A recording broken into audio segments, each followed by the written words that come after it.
Hello viewers, welcome to Politicos. నేను మీ journalist Srikanth. ప్రస్తుతం మనం జీడిమెట్లో ఉన్నటువంటి ఇండస్ట్రియల్ ఏరియాలో ఉన్నాం. సో దాదాపు మన చుట్టుపక్కల చూసుకుంటే అన్ని ఇండస్ట్రీస్ ఉంటాయి. చాలా ఇక్కడ చూసుకున్నట్లయితే చాలా వ్యర్థాలు అనేవి కూడా ఈ ఇండస్ట్రీస్ ద్వారా బయటకు వస్తాయి. సో వచ్చినటువంటి వ్యర్థాలన్నీ కూడా సపరేట్ పైప్ లైన్లో అండర్ గ్రౌండ్ ద్వారా పైప్ లైన్ వేసి ఇక్కడ ఉన్నటువంటి ఈ నాలాలో వదిలేస్తూ ఉన్నారు. సో ఈ నాలాలో వదిలేసిన తర్వాత కూడా అటు అండర్ గ్రౌండ్ డ్యామేజ్ కావచ్చు, ఇక్కడ ఉన్నటువంటి ప్రజలు తాగేటువంటి తాగునీరులో కూడా కలుషితం జరుగుతూ ఉంది. చాలా రకాలైనటువంటి రోగాలు వస్తూ ఉన్నాయి. అదేవిధంగా రాత్రిపూట మనం చూసుకున్నట్లయితే ఈ ఇండస్ట్రీస్ అన్నీ కూడా విషవాయువులు అన్నింటినీ రాత్రిపూట బయటకు వదిలేస్తూ ఉన్నాయి.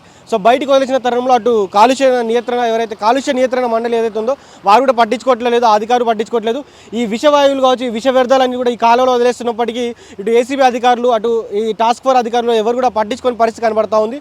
సో ఎవరు ఎలాంటి పర్మిషన్ లేకుండా కూడా ఇక్కడ మనం చూసుకుంటే చాలా కంపెనీలు కూడా ఎలాంటి పర్మిషన్ లేకుండా కూడా తయారు చేయనటువంటి డ్రగ్స్ని కూడా తయారు చేస్తూ ఉన్నారు.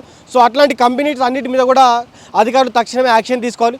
సో అసలు ఈ డ్రగ్స్ కావచ్చు, ఇక్కడ ఉన్నటువంటి ఈ వ్యర్థాలన్నీ కూడా ఈ కాలువలో వదిలేయడం వల్ల ఇక్కడ లోకల్ ఉన్నటువంటి ఎవరైతే ప్రజలు ఉన్నారో వారికి ఎలాంటి ఇబ్బంది జరుగుతూ ఉంది. సో చూస్తున్నారు కదా, మనమైతే ఇప్పుడు ఈ ఏదైతే గంపల బస్తీ కావచ్చు, ఇటు సుభాష్ నగర్ కావచ్చు, ఫాక్స్ నగర్ కావచ్చు, ఈ 3 ఏరియాలకు సంబంధించినటువంటి జాయింట్ కాలువ ఏదైతే ఉందో ఆ కాలువ దగ్గర, ఆ నాలా దగ్గర ఉన్నాం. చాలా భయంకరమైన వాసన వస్తూ ఉంది. అసలు తట్టుకోలేకపోతా ఉన్నాం. ఇక్కడ నిలబడలేని పరిస్థితి కనబడతా ఉంది. ఇప్పటికైతే వ్యర్థాలు అయితే వాసన రూపంలో చాలా దారుణంగా వస్తూ ఉన్నాయి. మీరు చూస్తే కూడా వాటర్ కలరు ఎంత డిఫరెన్సియేషన్ అవపడతా ఉందంటే, అది నార్మల్గా మురిగి నీరు అంటే ఒక విధమైన కలర్లో ఉంటుంది, కానీ ఈ నీరు మాత్రం మిక్స్డ్ ఆఫ్ కలర్స్ ద్వారా వస్తూ ఉంది. అసలు చాలా ఇబ్బందికరమైన పరిస్థితి ఉంది. అయితే ఇక్కడ ఉన్నటువంటి స్థానికులు ఎవరైతే ఉన్నారో ఈ 3 కాలనీకి సంబంధించినటువంటి స్థానిక ప్రజల దగ్గరికి వెళ్ళి మేము అడగడం జరిగింది, దీనిపైన మాట్లాడండి అని చెప్తే కూడా అసలు ఎవరు కూడా మాట్లాడలేని పరిస్థితిలో ఉన్నారు. వారు చెప్తున్న మాట ఏంటంటే, మేము ఇప్పుడు ఈ విషయం గురించి మాట్లాడితే మమ్మల్ని సాయంత్రం లోపు వచ్చి ఎవరైతే కంపెనీ అధికారులు ఉన్నారో, కంపెనీకి సంబంధించినటువంటి యాజమాన్యులు ఉన్నారో మమ్మల్ని ఇక్కడ నుంచి పట్టుకెళ్తారు, మమ్మల్ని కొడతారు, మమ్మల్ని తిడతారని కూడా వారు చెప్తా ఉన్నారు. మమ్మల్ని ఇబ్బంది పెట్టి పని చేస్తారు కాబట్టి మేము దీని గురించి మాట్లాడడం, కావాలంటే మీరే మాట్లాడండి, మీరే చెప్పుకోండి అని కూడా వాళ్ళు మనకు ఆఫ్లైన్లో చెప్పడం జరిగింది. ఆన్లైన్లో ఆన్ కెమెరా ఎవరైనా వచ్చి మాట్లాడమని కూడా మనం రిక్వెస్ట్ చేయడం జరిగింది. సో చుట్టుపక్కల కూడా చాలా చిన్న పిల్లలు చాలామంది ఉన్నారు. సో చిన్నపిల్లలకు కూడా కంటి సమస్యలు వస్తూ ఉన్నాయి. అదేవిధంగా వాళ్ళకి స్కిన్ సమస్యలు అనేవి కూడా వస్తూ ఉన్నాయి. సో ఇన్ని సమస్యలు వస్తున్న తరుణంలో కూడా ఎందుకు మాట్లాడట్లేదని మేము అడిగిన సమయంలో వాళ్ళు అంటున్న పరిస్థితి ఏంటంటే, మమ్మల్ని ఇబ్బంది పెడతారు, లోకల్ నాయకులు కావచ్చు, యాజమాన్యం కావచ్చు, ఇబ్బంది పెడతారు కాబట్టి మేము దీనిపై స్పందించలేము, కాకపోతే మీకు మేము ఆఫ్లైన్లో చెప్తా ఉన్నాం. సో దీన్ని మీరు కెమెరా ముందు చెప్పడం జరిగింది. మనం కాలువకు మరోవైపు కూడా చూసుకోవచ్చు. కాలువకు మరోవైపు కూడా అటు నుంచి వివిధ కంపెనీల నుంచి వ్యర్థాలు వస్తూ ఉన్నాయి, పారుతూ ఉన్నాయి. దాని యొక్క రంగు చూడొచ్చు మీరు, ఆ నీరు యొక్క రంగుని మీరు కరెక్ట్గా గమనిస్తే ఎన్ని రకాలమైన వ్యర్థాలు వస్తున్నాయో. ఇక్కడికి ఈ చుట్టుపక్కల ప్రాంతంలో మేము నిలబడిన కొద్దిసేపటికి కూడా ఎంతో దారుణమైనటువంటి వాసన అనేది రావడం జరుగుతుంది. ఆ వాసనతో మనం ఇక్కడ కొద్దిసేపు కూడా నిలబడలేని పరిస్థితి కనిపిస్తూ ఉంది. కాబట్టి ఒక్కసారి ఎందుకు అసలు ఈ అధికారులు కావచ్చు, దీనికి సంబంధించినటువంటి కాలుష్య నియంత్రణకు సంబంధించినటువంటి అధికారులు కావచ్చు, అదేవిధంగా రాజకీయ నాయకులు కావచ్చు, ఎందుకు వీటిని పట్టించుకోవడం లేదు, ఎందుకు వీటిపైన యాక్షన్ తీసుకోవడం లేదు? ప్రజల ప్రాణాల కంటే ఆ కంపెనీలు మీకు ముఖ్యమైనని కూడా మేము పొలిటికోస్ మీడియా ద్వారా అడుగుతా ఉన్నాం. సో వీటిని తక్షణమే అరికట్టే విధంగా కూడా అటు అధికారులు కావచ్చు, ఇటు రాజకీయ నాయకులు కావచ్చు చర్యలు తీసుకోవాలి. అదేవిధంగా మనం నెక్స్ట్ కంపెనీ దగ్గరికి మూవ్ అవుదాం. సో అక్కడికి వెళ్ళి కూడా ఒకసారి మాట్లాడే ప్రయత్నం అయితే చేద్దాం.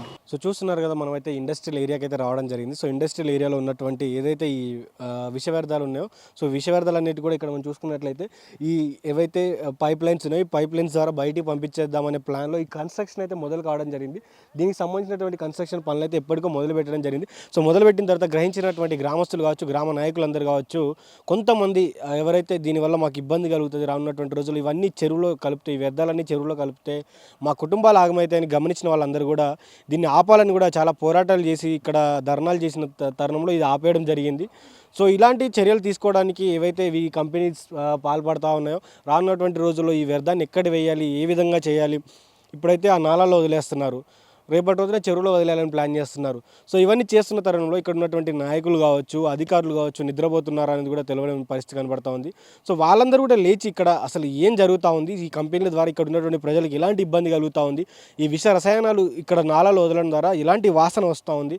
సో వీటికి ఏదైనా సపరేట్ పైప్ లైన్ చేసి ఎక్కడ ఎవరైతే ప్రజలు లేని ప్లేస్లలో మరి విడుదల చేయాలా, లేకపోతే దీంట్లో ఉన్నటువంటి కంపెనీలు ఏవైతే చాలా ఎక్కువ శాతంలో డ్రగ్స్ విడుదల చేసినటువంటి కంపెనీ ఏవైతే ఉందో అట్లాంటి కంపెనీస్ని అసలు మొత్తానికి మూపివేయాలా, ఇట్లాంటివన్నీ కూడా ఆలోచించి నిర్ణయం తీసుకునే పరిస్థితి. ఎందుకంటే ప్రజలందరూ కూడా చాలా ఇబ్బంది పడుతూ ఉన్నారు.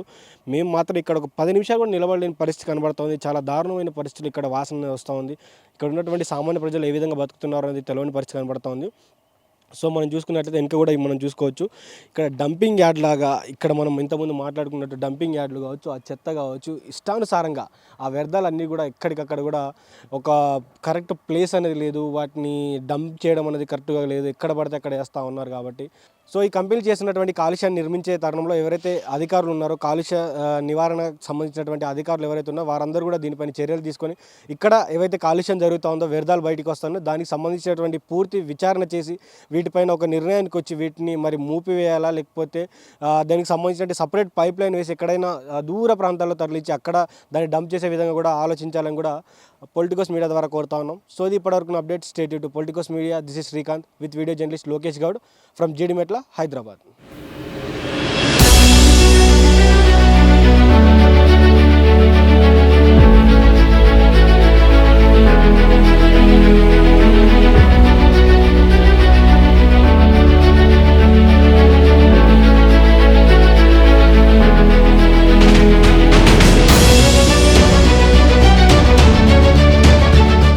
Please subscribe to the channel and download the Politicos app from the links in the description.